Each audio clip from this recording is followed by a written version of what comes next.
You said you want me, but I said I would want myself. Baby, please believe it. I'll put you through hell. Just know me, yeah. Halo, selamat pagi anak-anak. Perkenalkan, nama Ibu Krisnawati, biasa dipanggil Ibu Kris. Di sini Ibu akan menjelaskan materi tentang membaca dan menulis permulaan. Membaca dan menulis dapat menambah ilmu. Membaca dan menulis membuat kamu semakin pintar. Masuk pada poin A, pengertian membaca dan menulis permulaan. Membaca permulaan merupakan suatu proses keterampilan dan kognitif. Proses keterampilan menunjuk pada pengenalan dan penguasaan lambang-lambang fonem, sedangkan proses kognitif menunjuk pada penggunaan lambang-lambang fonem yang sudah dikenal untuk memahami makna sesuatu kata atau kalimat. Menulis adalah melahirkan pikiran atau gagasan, seperti mengarang, membuat surat dengan tulisan. Setiap tulisan harus mengandung makna, sesuai dengan pikiran, perasaan, ide, dan emosi. Penulis yang disampaikan kepada membaca untuk dipamit tempat seperti yang dimaksud penulis. Yang B, tujuan membaca menulis permulaan.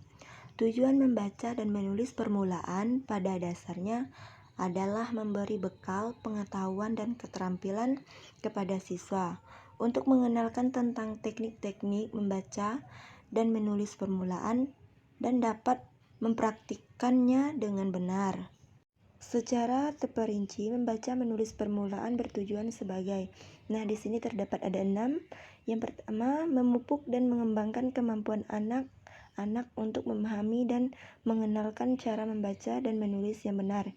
Yang kedua, melatih dan mengembangkan kemampuan anak untuk menuliskan dan mengenal huruf. Yang ketiga, melatih dan mengembangkan kemampuan anak untuk mengubah tulisan menjadi bunyi bahasa.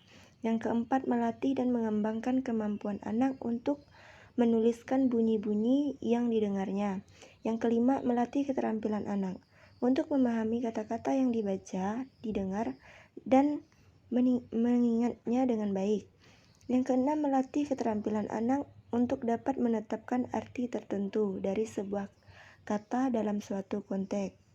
Berdasarkan tujuan-tujuan membaca menulis permulaan, di atas dapat disimpulkan bahwa tujuan utama dari membaca menulis permulaan adalah untuk melatih dan mengembangkan kemampuan anak dalam membaca menulis dengan mengenalkan huruf menjadi bunyi bahasa yang dituliskan dalam bentuk tulisan. Masuk pada poin yang C, metode pembelajaran membaca menulis permulaan. Di sini terdapat ada beberapa metode. Metode fonik. Metode fonik menekankan hubungan antara bunyi, fonem, dan huruf atau kelompok huruf. Grafem.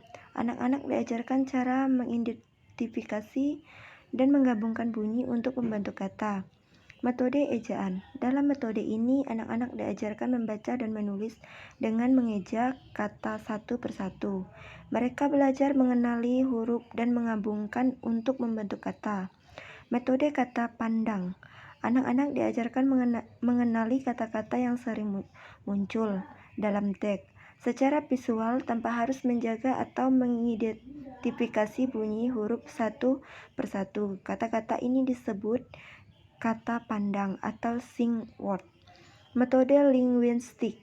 Metode ini berfokus pada pengajaran kata-kata yang memiliki pola bunyi yang sama. Anak-anak belajar mengenali dan membaca kata-kata dengan pola yang konsisten seperti tanda petik cat, tanda petik bat, tanda petik, dan tanda petik kerat. Metode pendekatan global. Pendekatan ini menekankan pemahaman konteks dan makna dalam membaca. Anak-anak diajarkan membaca teks secara utuh dan belajar mengenali kata-kata dan kalimat dalam konteks cerita atau informasi yang bermakna.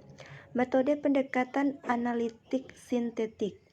Metode ini menggabungkan pendekatan analitik, menganalisis kata secara keseluruhan, dan sintetik, menggabungkan bunyi individu. Anak-anak diajarkan untuk mengenali pola dalam kata dan kemudian menggabungkan bunyi untuk membentuk kata. Metode pendekatan multisensori.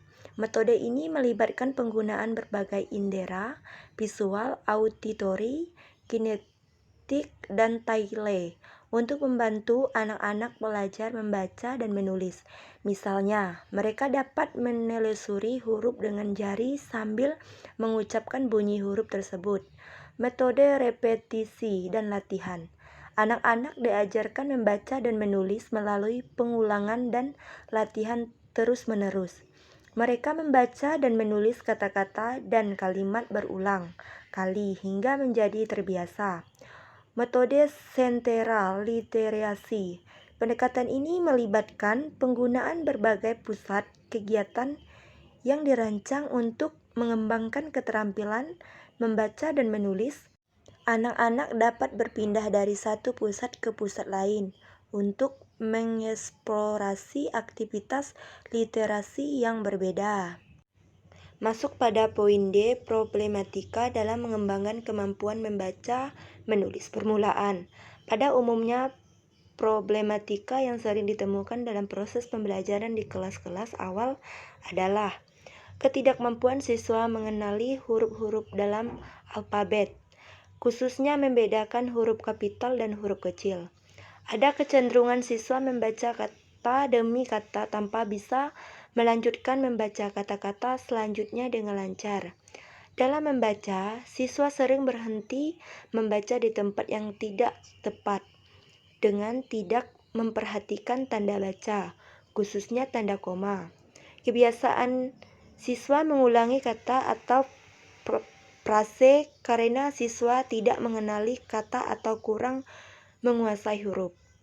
Sebagai siswa menghilangkan tidak membaca kata atau frase dari teks yang dibacanya, tulisan siswa kurang sempurna karena tidak mengelompokkan huruf dalam satu kata. Seharusnya kata yang satu dengan kata yang lain dipisahkan oleh jarak atau spasi. Yang E, strategi pengembangan dan kemampuan membaca menulis permulaan. Mengkondisikan kelas senyaman mungkin. Bagi seorang guru, kelas yang nyaman dan bersih merupakan hal yang sangat penting.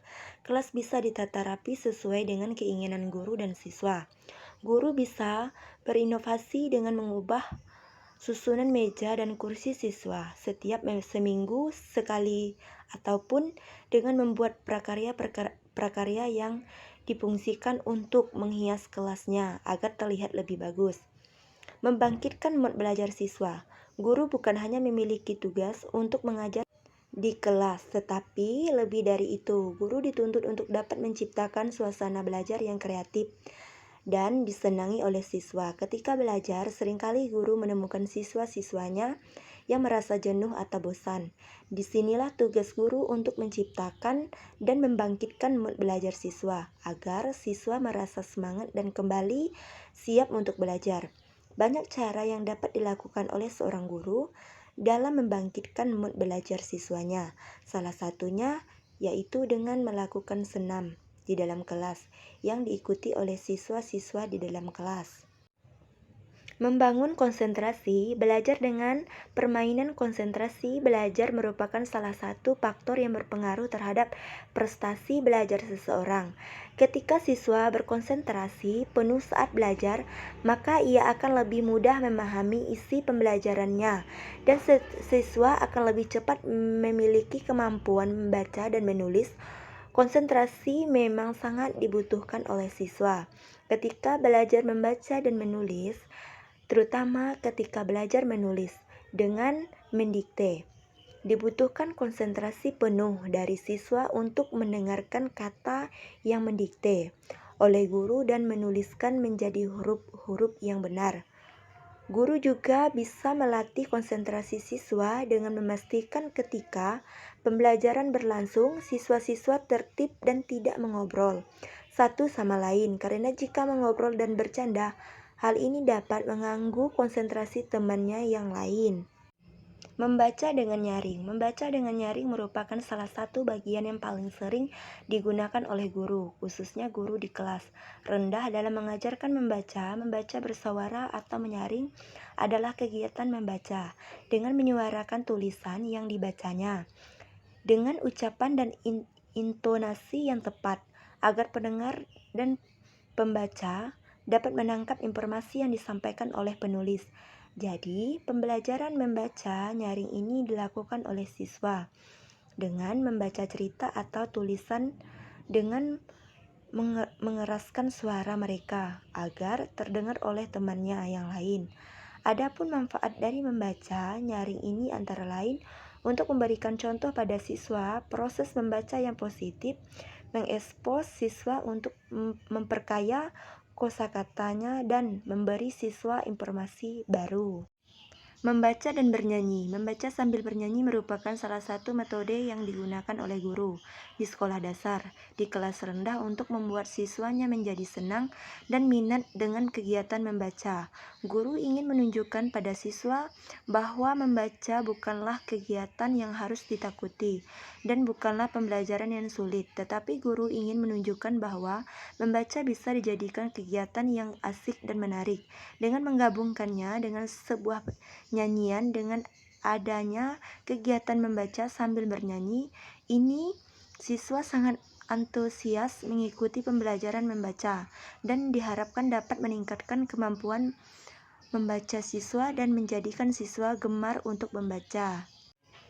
Memberikan pujian. Pujian merupakan salah satu hadiah atau ganjaran berupa kata-kata yang baik dan yang sangat mudah diberikan kepada orang lain. Guru memberikan pujian pada siswa yang telah membaca atau menulis dengan baik dan semangat. Adapun tujuan guru memberikan pujian pada siswa yaitu untuk membangkitkan semangat siswa dalam belajar dan untuk menghargai hasil kerja siswanya. Kalimat-kalimat yang diberikan oleh guru bermacam-macam bentuknya. Sekian pemateri dari Ibu. Ibu ucapkan terima kasih. Sampai jumpa lagi. Bye-bye.